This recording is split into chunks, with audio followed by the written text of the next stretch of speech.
Hey everypony, and welcome to another video on my channel here. Um, this is a video I've been wanting to make for a very long time.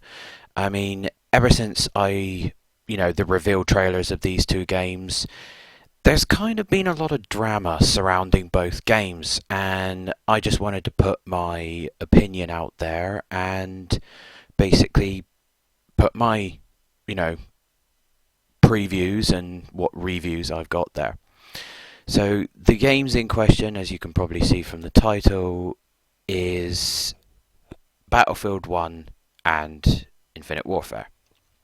Now, a lot of you are probably going to say, oh, it's another one of those videos, and it's a Battlefield 1 versus Infinite Warfare. And quite frankly, I think, now, one thing I got to put out there is that I have been a gamer for over 17 years.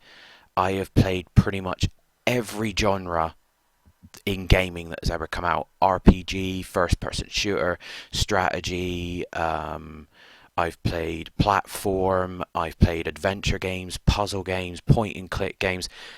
Pretty much any genre I have played. And I wouldn't say I am the most knowledgeable of computer games. There are people out there that's far more knowledgeable than me. But I would say I've gained more than enough experience to pretty much say what I'm going to say in this video. Now, take into account this is just my opinion. People's opinions differ. But based on my personal experience as a gamer, this is how I'm going to do it. Now, as people might have known, a lot of people were saying that the Call of Duty franchise is going in a completely wrong direction. You know, with Infinite Warfare coming out in the next 2 or 3 days, people were saying that taking Call of Duty into space was a mistake.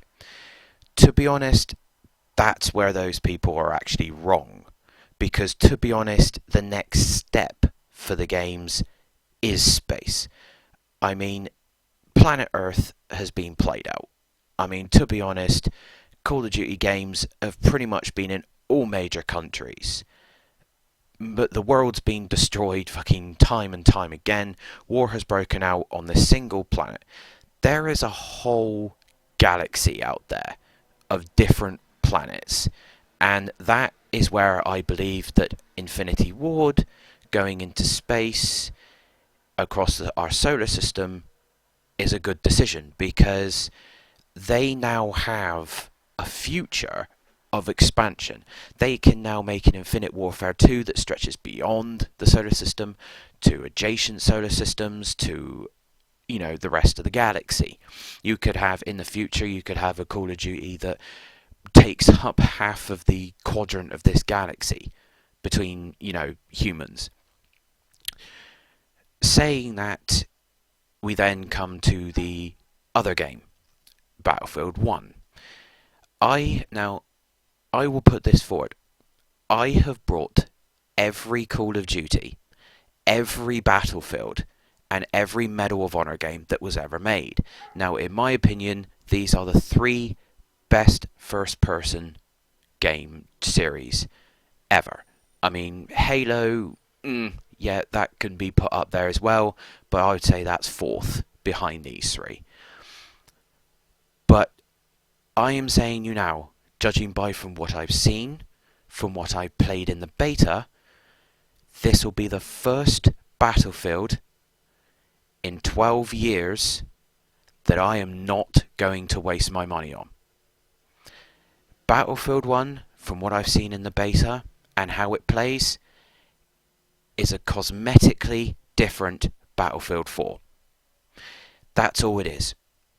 I don't know if they use the same source code or the same programming code, but the same bullshit that you had in Battlefield 4, such as server instability, laggy servers, guns not balanced, sniper rifles doing half the damage that they should be doing per bullet, overpowered hero types, like in Battlefield 1, you can pick up a flamethrower on the field and turn into a flamethrower troop, which is way overpowered.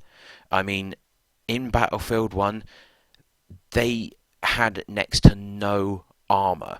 Even tanks were brand new, and even they had armor that can barely stop small arms fire. And the biggest guns that they had was 37mm. Yet in the beta, when I was a fire trooper, I pretty much took damage after damage after damage after damage, and it took someone with a sniper rifle 7 shots to the fuel tanks on the back of my character before he put me down. And I'm thinking it would only take 1 shot in real life. The fuel tanks on the back of the fire trooper were weak. They were paper thin metal tanks. They, as one bullet, even a pistol round, hitting the back of that tank, and the guy would be history. Yet for some reason they've made flame troopers armored, and it's like, why? I don't understand the logic behind that. I know they're trying to make the game competitive, but Battlefield to me has always lent towards realism rather than the arcade style of Call of Duty. So to put aspects in their game and certain things in their game to make it unrealistic, I think is kind of a backwards move for Battlefield.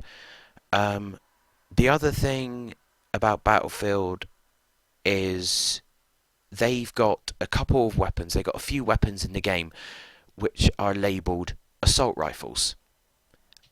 Assault rifles were not invented in World War One, and the first weapon to ever hold the title of assault rifle was the German STG-44 that was designed and built in 1936-37, so almost 20 years after World War One. So I don't understand why they've got weapons labelled as assault rifles. The light machine guns that they've got in the game, they're completely underpowered for what they are. I mean, large caliber rounds did exist in World War One. That's why light machine guns were there. But the light machine guns on the game seem to do less damage per round than friggin' the so-called assault rifles. And that shouldn't be possible. Light machine guns should be doing more damage per round and firing faster because they have larger caliber bullets. The rifles in the game were so weak, I didn't feel like I was using a rifle. I mean, a rifle should, especially a bolt action rifle, should be able to put a guy down in a couple of rounds, not 6 or 7 that it was taking me to do. And sniper rifles, they've got the Lee Enfield, World War One Lee Enfield sniper rifle. One of the most powerful sniper rifles ever created. I hit a guy in the beta 4 times in the face with it at long range, and the guy didn't die, yet I was getting a hit marker every time. Now some people say, yeah, but it was a beta. Then we jump back to the other game. When I played the beta of Infinite Warfare, I loved every second of it. The graphics were actually played at final game level. The weapons were balanced. They were fun to play. The game was faster paced than Battlefield, and unlike Battlefield, it didn't take you half an hour to get to a certain point on the map only to be killed by a bullshit shot from an enemy sniper from a bullshit range. And then people were saying to me, like at where I work, and some of the people I know are saying that Infinite Warfare is shit, and that they're not going to buy it. I go, fine. Then they turn around and say they're going to buy Battlefield 1. And that's where they're making a mistake. Because for every bad thing my friends say about Infinite Warfare, I can give them 2 or 3 bad things about Battlefield 1. I mean, the main issue I have with Battlefield 1 is how unbalanced it is, how weak the weaponry is. I mean, I've watched some people playing Battlefield 1 on YouTube, some of the YouTube streamers, and I've seen certain things happen in the final game release that they are streaming that should have been patched out because they were in the beta when it happened. And it seems that DICE has just chosen to ignore them, even though they were reported on their forums as bugs and glitches, taking into account that even during the single player, when you're up against NPCs, you mount a 37mm anti-personnel cannon. You hit someone directly with it and it doesn't kill them. And you're thinking, doesn't kill them? That type of cannon fired at your chest would leave nothing of that person's body. It would be disintegrated because it would fire a high explosive shell which would cause his entire body to just completely go everywhere at once. And certain things like that. So emplaced weapons, not very good in Battlefield 1. These are the pros and cons, I think, about both games. One thing, right, let's start with Battlefield 1. The pros. It's a Battlefield game. It has a decent level of graphics, and they lean more to realism. That's about all I can think that's good about the game. Cons. Single player dialogue seems a bit sluggish between the characters, doesn't seem reminiscent of that era, and when I was hearing the British crew and British men talking, it sounded like it was an American trying to put on a British accent. They could have at least got proper British speaking people to do the voices for the British, British officers and all like that. The weapons are unbalanced. The certain weapons like rifles and light machine guns only do about 50-60% of the damage that they should be doing. Assault rifles should not be in the game, as there were no technically assault rifles in World War One. You had submachine guns, which even in World War One, submachine guns were a new thing. So not every nation had them, yet for some reason in this version of DICE's version of World War One, every nation has submachine guns, which is weird. The levels, the levels aren't bad. They're big enough to do what they need to do, but like previous games, which prevented me from really getting into the multiplayer, the levels are way too big. And vehicles and everything are few and far between. If you're the last person to spawn in, you're pretty much screwed. You spend pretty much 60% of the game trying to get to a location after dying because of a bullshit shot by an enemy soldier. The level design is not as great as what I thought it was. But the biggest failure I think that DICE made was it was set in World War One. DICE should have done what Infinite Warfare has done and should have progressed further into the future. They could have had... DICE could have done so good future technology. I mean, they've already done a Battlefield game called Battlefield 2142 back in 2005. That game was set in the future. You had mech robots, hover tanks, hover vehicles, everything like this. And it was a brilliant game. I enjoyed every aspect of it. And DICE could have gone from Battlefield 4, which was in the near future, and progressed beyond that into more... They could have done their own version of exoskeletons, but more realistic.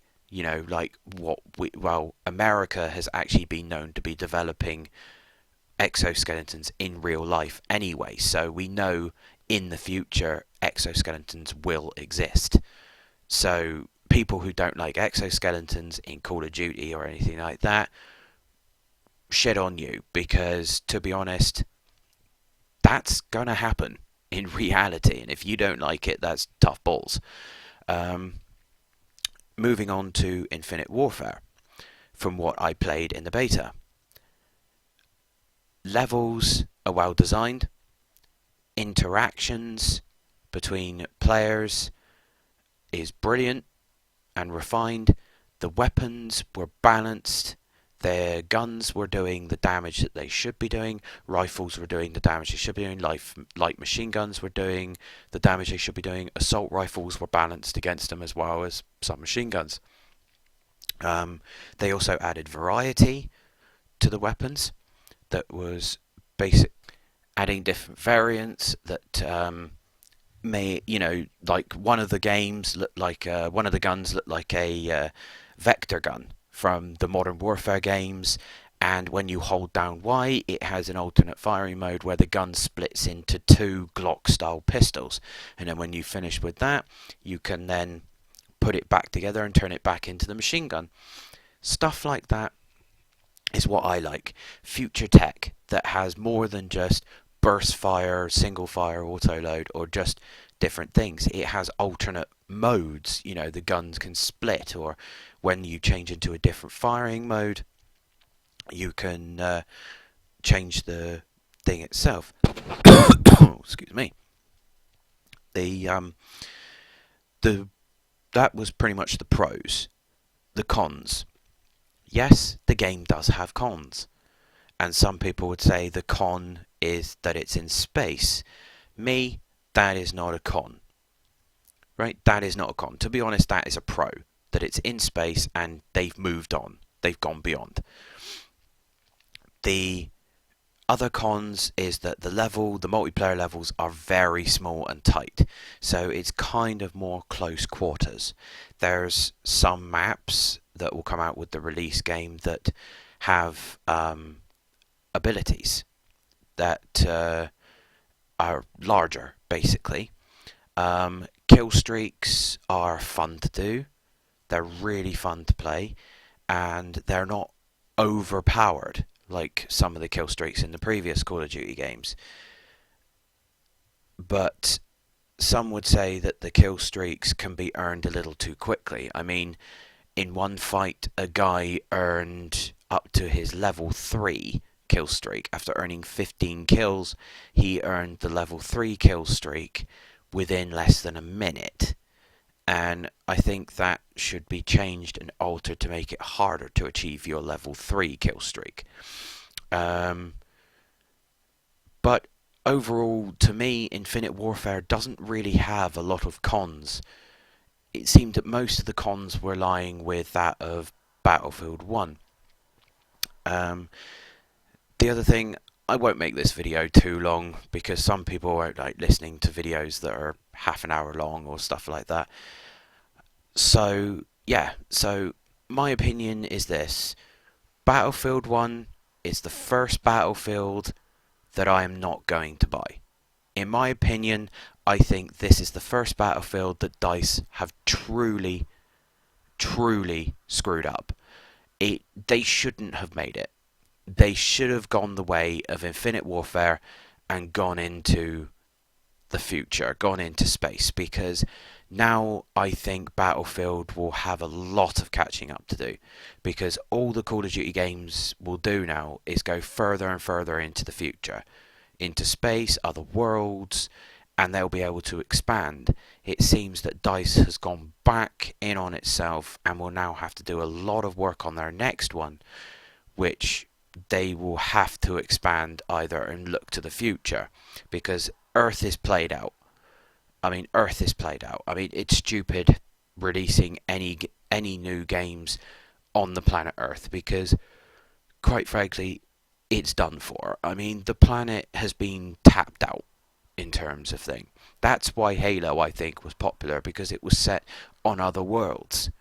You know, and it showed that developers could actually expand and create new worlds from scratch, you know, to see their genius behind what they do.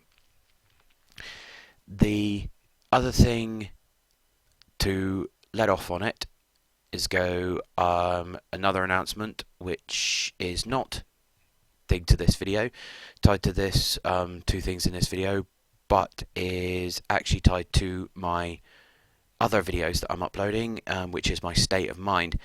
I currently have my state of mind story. I currently have chapter 5 currently in editing.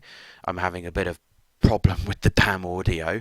It seems that I can edit this one no problem, but because I have multiple stop and starts, because for some reason when I'm reading my story off of the computer and putting it into audio, I keep yawning, so I have to keep stopping, deleting and starting, and because of that it takes a while to edit the audio.